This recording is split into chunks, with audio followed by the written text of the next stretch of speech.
Zach Edey, isang top prospect sa draft? Maswerte ang makakakuha nito sa NBA. At Golden State Warriors, naguguluhan kung saan ilalagay si Kuminga. Ngunit bago ang lahat, kung gusto nyo ng matibay na basketball shoes, New Curry 11, mabibili lamang sa halagang $2,999. Click lamang ang link sa comment section or bisitahin lamang ang tefen.com for more high-quality shoes. Hindi masyadong tumagal kung saan siguradong-sigurado na si Zach Edey ay isa sa top pick sa NBA draft. Ang 7'4" na Canadian big man ay mayroong klaseng collegiate career na tinitingnan ng mga scout ng NBA. Malamang na siya ang unang two-time Player of the Year award winner mula pa nung kay Ralph Sampson noong 1983 at may argumento na si Edey ay kasama sa great collegiate men's basketball players sa kasaysayan. Ngunit nang magumpisa ang NCAA tournament, si Edey ay tinanaw bilang isang late first-round pick o early second-round pick. Kahit na ang kanyang Purdue Boilermakers ay lalaro sa National Championship game nitong Martes, walang nag-uusap tungkol kay Edey bilang magiging potential na mapipili sa number 1. Bakit? Ipagpalagay na lang natin na ang NBA ay ibang-iba.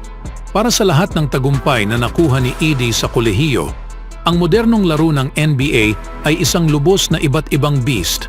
Kaunti lamang sa mga team ang naglalaro sa mabagal na uri at may tuntunin sa opensa na nagkakamit sa tagumpay ang Purdue at ni Edey. Sa mga panahong ito, tungkol ito sa mabilis at space sa parehong dulo ng court. Ito ay tungkol sa labis na spacing, labis na pace 1 through 5 sa pagdepensa, pick and roll. Kailangan mong gumalaw sa perimeter, igalaw ang paa, at iba pa, sabi ni Toronto Raptors center Kelly Olynyk nitong Lunes. Dito nagkakaproblema si Edey. Siya ay dominante sa loob ng paint na may average na 24.9 points bawat laro sa 62.5% shooting, ngunit siya ay sumubok lamang ng isang 3-point shot sa kanyang collegiate career. Ang mas nakababahala ay ang kanyang depensa. Bagaman ang kanyang taas at 300-pound na bigat ay tiyak na magiging epektibo sa next level sa rim, may mga tanong naman patungkol kung paano niya ma-defend ang space kapag sinubukan siyang atakehin ng mga mabilis na guards sa perimeter at gamitin ang kanyang medyo mabagal na paggalaw sa paa. Mas kaunti na ngayon ang mga team na gustong maglaro sa traditional big center, kahit na ikaw ay napaka-epektibo sa paint dahil sa kahalagahan sa 3-ball at ang kahalagahan sa kakayahan na mag-switch sa depensa.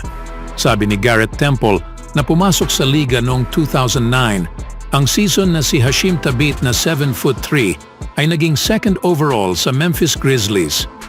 Meron namang kaunting karanasan si Edey sa paglaban sa NBA competition. Naglaro siya para sa Team Canada nitong nakaraang summer sa FIBA World Cup at ang kanyang development sa mga panahon ay napapansin ni Olynyk na sumali kay Edey sa senior men's national team. Ang kanyang katawan ay nag-improve, ang kanyang bilis, ang kanyang balance, kahusayan. Para sa akin, karamihan nito ay ang kanyang IQ ay nag-improve, sabi ng Canadian center. Siya ay isang napakagaling na player. Siyempre siya ay isang puwersa sa loob, sa glass, sa paint, sa pag-block ng mga shot. Talagang mapapabago niya ang dynamics ng laro. Ang Oklahoma City Thunder ay magiging makatwiran para kay Edey sa gitna ng first round, sabi ni Temple.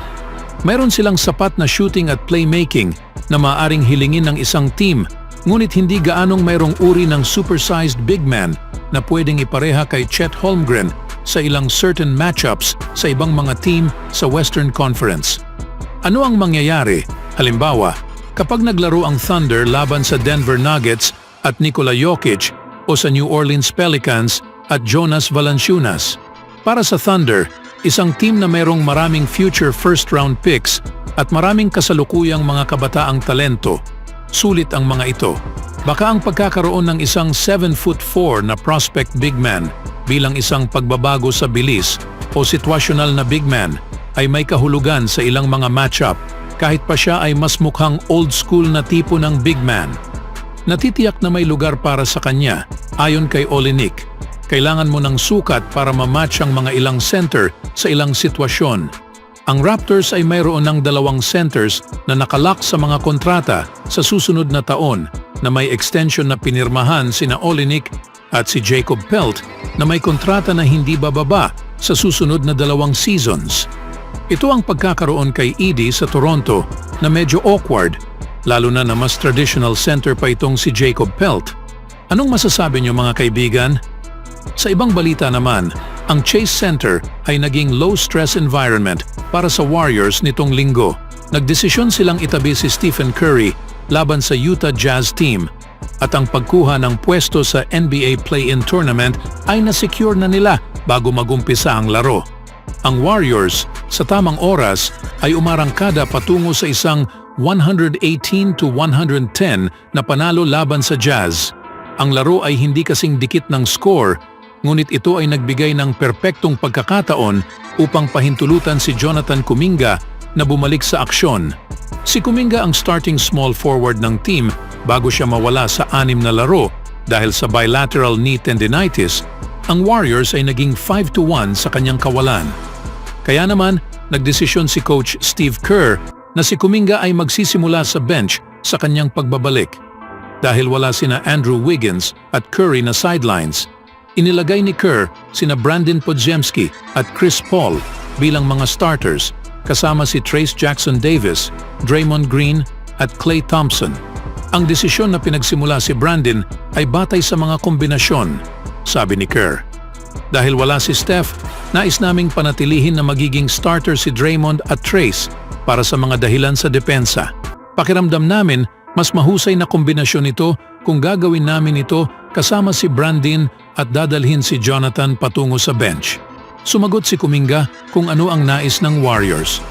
Pumasok siya na may 6.14 ang natitira sa unang quarter at agad na umatake. Patuloy na tumatakbo sa court. Siya ay aktibo at produktibo at epektibo. Si JK ay nakagawa ng kahangahangang trabaho, sabi ni Kerr. Tanaw siyang malakas at mabilis. Nakita ko siyang nag-workout kahapon at nagkaroon siya ng magandang workout. Sa 21 points sa 27 minutes, tila isang player na determinado si Kuminga. Napatunayan ng kanyang mga tuhod na ito ay magaling na at nais niyang muling makuha ang kanyang lugar sa starting lineup. Sa ngayon, walang dahilan para paniwalaan na hindi siya magiging part ng starting lineup. Ang pinakamahusay na starting lineup ng Warriors ay hindi kasama si Kuminga. Si Jackson Davis sa center, si Green at Wiggins sa forward, kasama si Thompson na sumasali kay Curry sa backcourt. Sila ay naglalaro sa level sa interior defense na kinakailangan upang manatili sa karamihan ng mga laro. Ang pagdadala kay Jonathan patungo sa bench, pagmamasid sa kanya na tumatakbo sa court at sumalakay sa ring, iyon ang isang magandang dynamic na mayroon kami mula sa bench, sabi ni Kerr. Pero kailangan nating makita. Kapag bumalik si Steph, kailangan naming malaman kung paano namin gustong gawin ito. Dahil alam mo, talagang masaya kami tungkol kay JK na naging starter sa magkasunod na 30 games kasama si Draymond sa 5. Kaya, ano ang gagawin kay Kuminga? Maibibigay niya ang burst na ibinibigay ni Klay Thompson noong siya ay naging reserve. Magkaiba silang mga player, ngunit pareho silang may kakayahan na magiging malaking problema mula sa kalaban. Ito ang 6 na sunod-sunod na 20 points ni Kuminga mula sa bench. Kayang-kaya niya. At tila hindi niya iniinda. Hindi ako nag-aalala tungkol sa magmumula sa bench, sabi ni Kuminga. Tulad sa laging sinasabi ng coach, hindi iyon mahalaga. Basta pumasok ka at ibigay mo ang lahat ng makakaya mo. Magiging parte ka ng laro. Mas concerned ako sa pagpunta doon at pag-impluensya sa isang panalo. Ano sa tingin niyo mga kaibigan? Saan kaya nararapat si Kuminga? Always do it on my own, so I gotta get through it. And the only thing I know is to love what I'm doing. Never give up, never slow, till I finally prove it. Never listen to the no's, I just wanna keep moving. Keep my head up when I act, head up that's a fact. Never looking back, I'ma keep myself on track.